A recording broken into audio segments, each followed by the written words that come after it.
Hello, my name is Casey Sabella, and this is Zimbabwe, a country located near the southern tip of Africa. I was invited to speak here in November of 2017 by Jean Regis and Giselle Duga, pastors of New Life Church in Chiredzi. The city is located 250 miles south from Harare, the country's capital. Shortly after my arrival, the government, led by Robert Mugabe, collapsed under the weight of mismanagement, unemployment, and corruption. In the midst of the chaos, I knew God had a purpose in all of it. While there, I got to share the gospel and see many lives changed. I also saw the challenges people face to survive each day. A critical need in Zimbabwe, particularly in rural areas, is for fresh, clean water.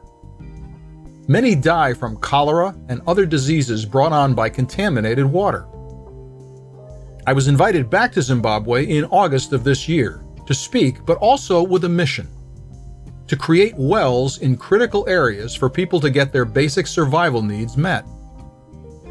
The pastor and I visited Mupinga and witnessed something truly extraordinary. Due to the private funding of a Norwegian charity, they not only dug a drought-proof well, but also created a unique solar-powered system.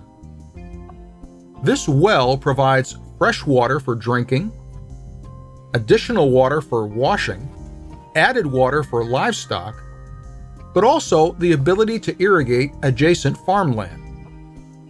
Each family in Mupinga is granted a single row of farmland as members of the community. They grow cabbage, kale, carrots, onions, and a whole host of vegetables.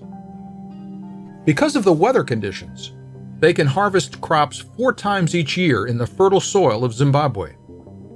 Many have enough left over to sell in the marketplace and create additional income for their families.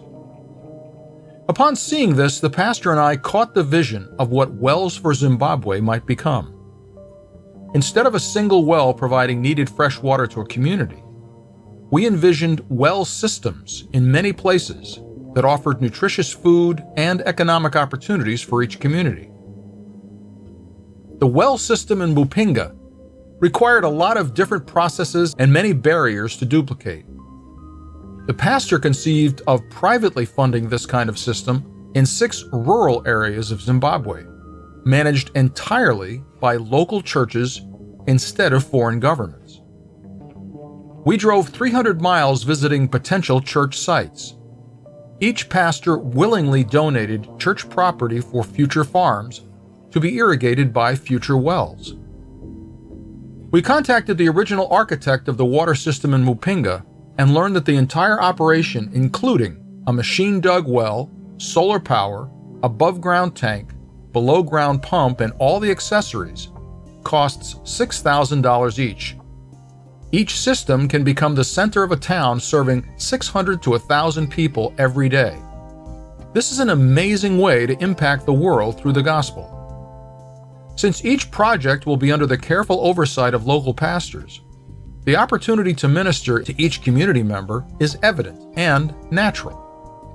Every family, regardless of their faith, would have a free row given to them for farming. I'm asking you today to consider partnering with us for this project. Privately, we have raised more than $5,000 towards the first water system. The GoFundMe page is another way that you or your church can get involved. Just go to gofundme.com/Wells for Zimbabwe to join us in this incredible opportunity to make a life-changing impact for many thousands of people. Your donation is tax-deductible through a sub-account of Motion Church, a 501c3 nonprofit organization. I will be returning to Zimbabwe regularly to report on the progress and share how these well systems are changing lives. Thank you so much for your consideration.